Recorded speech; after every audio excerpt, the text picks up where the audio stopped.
Hi, and welcome to BioFix Physical Therapy and Fitness. My name is Phillip Carr, and today we're going to be reviewing the use of the Theracane. So before we begin with any of the techniques using the Theracane, we're going to do a little anatomy review, starting with the rotator cuff muscles on the back side of the shoulder blade. On top we have the Supraspinatus. As we move below the bony spine, we have the Infraspinatus, and then just below on the edge we have the teres minor, and on the very inferior aspect of the shoulder blade we have the teres major, which is not a part of the rotator cuff group but still evident in this model. Now that we've moved to the front side of the scapula, we can clearly see the larger fan base muscle, the subscapularis, and the teres major distal attachment to the humerus. We've also added images of the upper trapezius muscle, the cervical extensors, and the suboccipital muscles, just so you have an idea when you're using the Theracane what areas you're targeting. Do you have a newborn child? Do you find yourself getting neck pain predominantly on one side or upper shoulder trap pain on one side?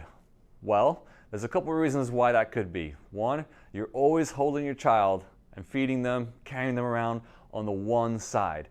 And as you do that, you're also standing up. You're not giving yourself any kind of support. So a couple different tips. One, try switching sides. Just give this shoulder that's aching and uncomfortable, give it a little break. Also, try sitting on the couch and putting a pillow underneath your child so your arms and shoulders are supported.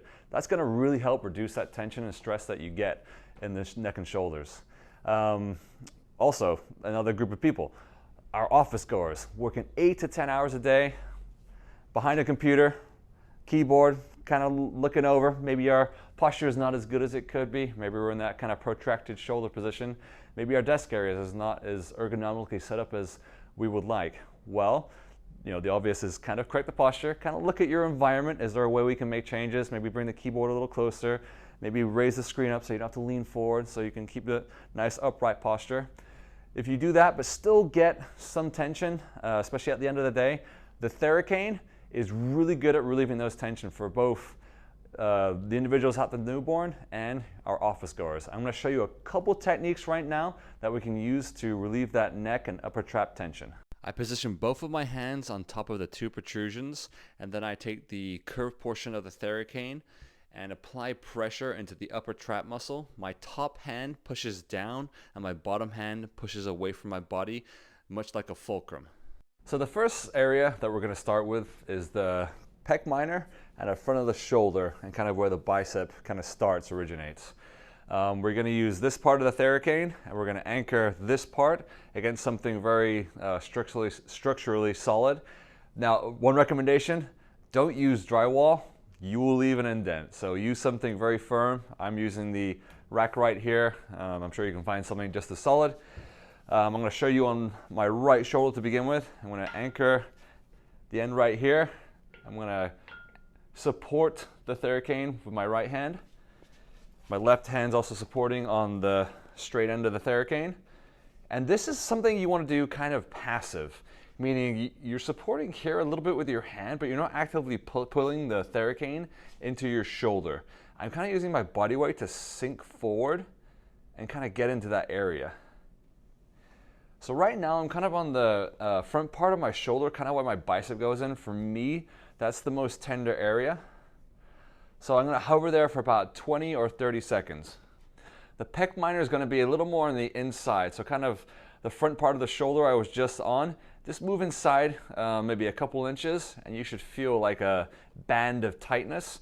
You can kind of confirm that you're in the right spot if you take your shoulder and kind of just create that really rounded shoulder or protracted position. And as you do that, you might feel a band of like tissue right here kind of tighten up. That's the pec minor. And it kind of connects from the coracoid process and goes down to the first, or ribs 3 through 5. So we're going to switch the Theracane around. Instead of using these parts and this part that we've been using so far for the upper traps and the front part of our shoulder, we're going to use these smaller areas right here. These are ideal for the smaller neck muscles. We want to make sure, I prefer to use the middle one. I just feel like it balances better with the kind of pressure I use. And you'll kind of see why in a second.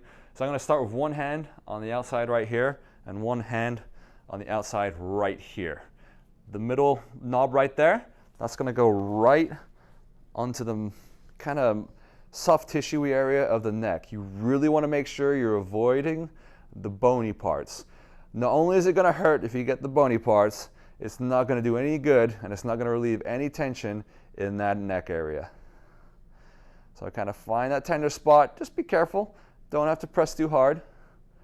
Kind of find that area that feels uncomfortable and just relax into it. Use the weight of your upper body to kind of create that pressure that you need. And after about 20 or 30 seconds, you should feel some kind of relief kick in.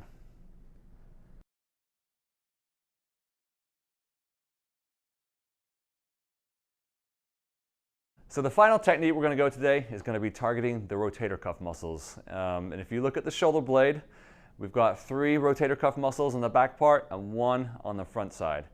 We're not going to go for the front side, the subscapularis. It's pretty hard to get into. You need to get into the armpit, and even then we're just kind of hitting the border. It feels uncomfortable. You can do it with this, it's just not ideal. I like to get the posterior ones or the back ones more. Especially the infraspinatus and the teres minor. I'll show you kind of how to get to those. So you're going to have the same grip that we had for getting to the upper traps, but instead of going on the top right here, we're going to go more to the side. And I'm going to go onto in the middle of the shoulder blade, or towards the top middle part, you're going to feel like a bony line. It's called the spine of the scapula. You want to make sure you're below that bony part. It's going to be on the meaty area. And most of us immediately know when we're on the rotator cuff, especially that infraspinatus and teres minor, because it lets us know. Like, most of us are pretty tight right there. So kind of hold that position. You don't have to go too deep. About 20 or 30 seconds, and you should start to feel any kind of discomfort start to fade.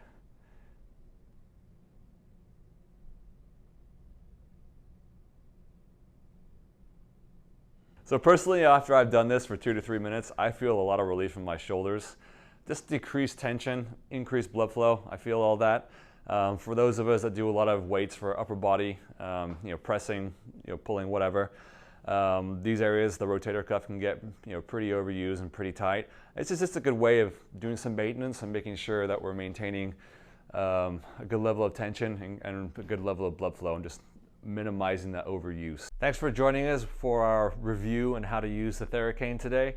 Just one thing before I go, I just want to kind of advise on how often you should use it. Now, this is not one of those things where the more often you use it, the better. It's kind of like a lot of things. There's a point of diminishing returns, or you could even cause some aggravation if you're using the Theracane too much. I would advise use it on a specific area, maybe your upper traps or the rotator cuff, for a couple minutes, 2 or 3 minutes, no more than 5 minutes at one time each day. And if you use it 2 days back to back, I would take a day off. You have to remember, when you're getting any kind of soft tissue, especially if you're going in a little deep, that area needs time to recover. If you do it too many days in a row, you can kind of build up a little cumulative trauma, and you can kind of cause some irritation. So I really recommend maybe doing it every other day, or if you do it back to back, definitely giving the 3rd day a day of rest. Thanks for joining us today. My name is Phillip Carr. This is BioFix Physical Therapy and Fitness. Have a good one.